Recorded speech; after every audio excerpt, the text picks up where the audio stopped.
大部分人終其一生，直至生命終結，都未能參透一件至關重要的事。人生自始至終都是一場思想意識的修行之旅。你曾以為人生是來爭名逐利、搶奪資源、積攢財富的，以為是來追求勝利、證明自我、贏得眾人敬仰的。然而，這些想法全錯了。你降臨到這個世界，唯一的目的便是體驗花朵綻放的絢爛，也體驗花瓣凋零的淒美，體驗與親人朋友相聚的歡樂，也體驗分離時的不捨與難過，體驗登頂巔峰時的無限風光，也體驗身處谷底時撲面而來的凜冽冷風。所有的經歷，無論當時你給他們貼上好或是壞的標籤，若細細剖析，皆是來度化你的。你所遭遇的每一件事，都在磨礪你的心性；你所解決的每一個問題，都在助力你隨緣了卻業障，一步步讓自己趨於圓滿。那些令你暴跳如雷的人，實則是在錘煉你的定力；那些讓你求而不得的事，是在破除你的執念；那些使你徹夜難眠的坎坷，正在拓寬你的心量。倘若你看不到這一層深意，便會在每一件事上斤斤計較，糾纏不休，徒增痛苦。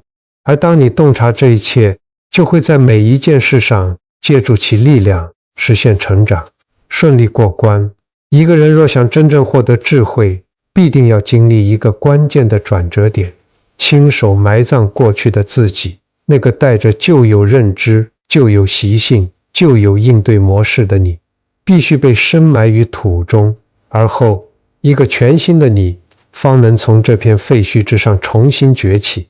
這便是老祖宗所言的心不死則道不生，不破不立。舊的自我若不破碎，新的自我便無法生長；舊的執念若不熄滅，新的生活方式便無法進入。今天為你提供4條建議，雖篇幅簡短，但每一條皆是從曲折彎路中總結出的寶貴經驗，如同撿回來的地圖，記好它們，足以讓你受用一生。第1條，覺醒。覺醒前後的你，宛如截然不同的2個人。覺醒之前，你以為那個被情緒隨意操控的人就是真實的自己，被冒犯時便怒火中燒，被冷落時就吵鬧不休，被否定時非要爭得面紅耳赤。你覺得這是有個性，是不好惹的表現。然而覺醒之後再回首，你定會驚出一身冷汗。那個滿身缺點、不可理喻的人究竟是誰？貪婪、嗔恨、愚癡、傲慢、懷疑，這些人性的弱點竟一樣不落地集於一身。你還以為自己是在做自己，實則不過是被本能牽着鼻子走罷了。生存本能、下意識反應以及多年養成的習性，這3者交織成一根無形的繩索，套在你的脖頸上，牽引着你四處奔波。飢餓的本能驅使你暴飲暴食，被挑釁的本能讓你瞬間怒髮衝冠，安全感遭受威脅的本能使你拼命想要掌控一切。你以為自己在做選擇，實際上不過是一台被程序驅動的機器。覺醒之後呢，你能夠掌控自己了。駕馭，這才是真正意義上的愛自己，並非放縱自己隨心所欲，想吃就吃，想罵就罵，想躺就躺。那只是動物性的勝利，而非作為人的勝利。真正愛自己，是看清自身的動物性，克制它，不讓它主導你的人生方向，不被眼前微不足道的小恩小惠所迷惑，不會今天有人誇讚你一句就飄飄然，明天有人冷落你一句就情緒崩潰。若將情緒的控制權交於他人手中，還美其名曰真性情，實在是不明智。覺醒之後，你追求的是長久的平和，一種任何人都無法奪走的平靜。不隨意評判他人，因為你深知每個人都在自身的因果中奮力掙扎。你只需堅定地熱愛自己，堅定地熱愛生活。別人如何看待你，又與你有何相干？第二條，學會做自己的觀察者。有一句話，若能聽懂，將受益終身。當你看見山，你便不在山裡；當你察覺自己的情緒，你便不再深陷情緒之中。多數人終其一生都沉浸在情緒的漩渦中，卻渾然不覺。生氣時，便完全鑽進憤怒裡，將憤怒等同於自己；悲傷時，就徹底沉湎於悲傷，把悲傷當作自己；焦慮時，便深陷焦慮的泥沼，把焦慮當成自己。你與情緒之間毫無距離，所以情緒急你，你急情緒。教你一個極為簡單的方法，下次情緒湧上心頭時，別急着做出反應，在心中設想給自己安裝一個全景攝像頭，將其置於頭頂斜上方45度的位置，然後靜靜地觀察，看着自己的臉龐漸漸漲紅，看着自己的呼吸逐漸變得急促，看着自己的肩膀緩緩繃緊，看着腦海中那些添油加醋的念頭像彈幕一般飛速閃過。你只需這般靜靜地看着，無需做任何其他動作，神奇的事情便會發生。那個幾乎要爆發的情緒會突然減弱幾分，因為你已從深陷情緒轉變為觀察情緒。你不再是被情緒緊緊攥住的那個人，而是成為了那個能夠審視情緒的旁觀者。距離一旦拉開，空間便隨之產生。空間有了，理性便會回歸。理性回歸之後，你選擇的是回應，而非本能的反應。反應是一種本能，就像被人推一下便立刻反彈回去，而回應則是一種選擇，是被人推一下後，你先站穩腳跟，看清狀況，再決定如何行動。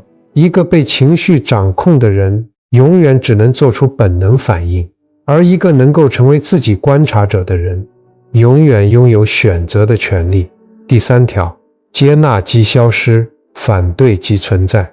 真正治癒你的，從來不是時間，時間不過是一個承載萬物的容器，它本身並無治癒的能力。真正發揮作用的，是你自己的心量與釋懷的能力。心量一旦開闊，事情便顯得微不足道；心量若狹窄，芝麻大小的事也能將你壓垮。生活歸根結底就是自我安撫的過程。你若不自我寬慰，無人能夠代勞；你若不放過自己，仿佛全世界都與你為敵。記住這樣一個規律：你越是在意的事物，越容易折磨你；你越是對抗的事物，越會對你糾纏不休。因為在意本身就是一種滋養，你將注意力傾注其上，它便會肆意生長；對抗更是一種束縛，你把全部力氣都用在推開它上面，結果反而與它緊緊捆綁在一起。反之呢，當你接納的那一刻，它便開始逐漸消失，並非你將它徹底解決，而是你不再為它提供能量，它自然而然就會枯萎。所以少去關注別人的過錯，你看到別人的過錯，看到的只是別人的因果，與你並無關聯。你應當關注的是自己的起心動念。你為何會因他的一句話而大發雷霆？為何會因他的一個眼神而情緒低落？這才是你需要思考的問題。別人的劇本，不要搶過來演繹；自己的人生之戲，也別推給別人導演。一念執着，處處皆為阻礙；一念放下，滿眼皆是晴天。放下並非放棄，而是鬆開緊握的拳頭，讓事物順其自然，該留下的留下，該離去的離去。第四條，你的敵人從來都是你自己。這是4條建議中最為根本的一條。你的敵人並非來自外界，那個讓你痛苦的伴侶，令你頭疼的領導，使你心寒的朋友，都不是你的敵人。你的敵人是你對他們抱有的期待。你期待伴侶以你所期望的方式愛你，若他未能做到，你便痛苦。你期待領導按照你的標準認可你，若他沒有給予，你便痛苦。你期待朋友依照你的劇本對待你，若他表現不佳，你便痛苦。看到了嗎？每一次痛苦的背後，都隱藏着一個未被滿足的期待，而這個期待是你自己設定的。你無法改變任何人，一個人無法改變另一個人，就如同你無法強迫全世界的花朵都綻放出同一種顏色。玫瑰自可豔麗的紅，百合也能純潔的白，它們各有各的花期，各有各的姿態。最明智的做法便是這8個字：改變能變的，接受不能變的。能改變的是你自己，你對這件事的看法，你對這個人的期待，你回應這個世界的方式，這3樣你擁有100%的控制權。而不能改變的是別人，他的性格，他的選擇，他的因果。這3樣你最好不要去干涉，以真心對待他人，但不執着於任何一段關係。我對你好，是出於我的意願，你如何回應是你的事。我不會用我的付出去綁架你，也不會用你的回應來定義我自己。這便是因上努力，果上隨緣。在因地上努力，播種什麼樣的種子，澆多少水，給予多少陽光，我都竭盡全力。但在果地上，收穫多少，何時收穫，由誰收穫，都隨他去吧。隨緣並非逃避，而是一種智慧。逃避的人因懼怕結果而連過程都不敢開啟，最終兩手空空。隨緣的人在過程中全力以赴，在結果上雲淡風輕，最終滿身從容。你能看到這裡，說明你的心性已然超越了絕大多數人。好好修行，自我度化，度化自己，便是人生最好的歸宿。不要依賴他人的幫助，也不要等待上天的恩賜，自己看清自己，自己放下執念，自己實現圓滿，一關關順利度過。你會發現，從前拼命追逐的東西，不知不覺來到了身邊；從前緊緊攥着不放的東西，不知不覺鬆開了手；從前以為是全世界的那些事，回頭再看，不過是過眼雲煙。修行之路，踏上的人不多，能堅持走到終點的人更是寥寥無幾。但你已然踏上了這條道路。看到這裡的朋友，如果您渴望在人生修行的道路上更進一步，如果您期望從書中汲取更多智慧來完善自我，建議你去我的櫥窗讀一讀《人生三修》這本書。人生三修圍繞修身、修心、修行展開，深度剖析人生哲理，為你在迷茫時指引方向，在困惑時答疑解惑。它能幫助你更好地認識自己，洞察人性，提升心性。通過閱讀這本書，你將學會如何在生活的瑣碎中修煉自身，以平和的心態面對人生的起伏，以豁達的胸懷接納世間的不完美。無論你處於人生的何種階段，都能從這本書中獲得啟示，開啟屬於自己的智慧人生。好，今天的內容就分享到這裡，點讚關注逸軒，我們下期見。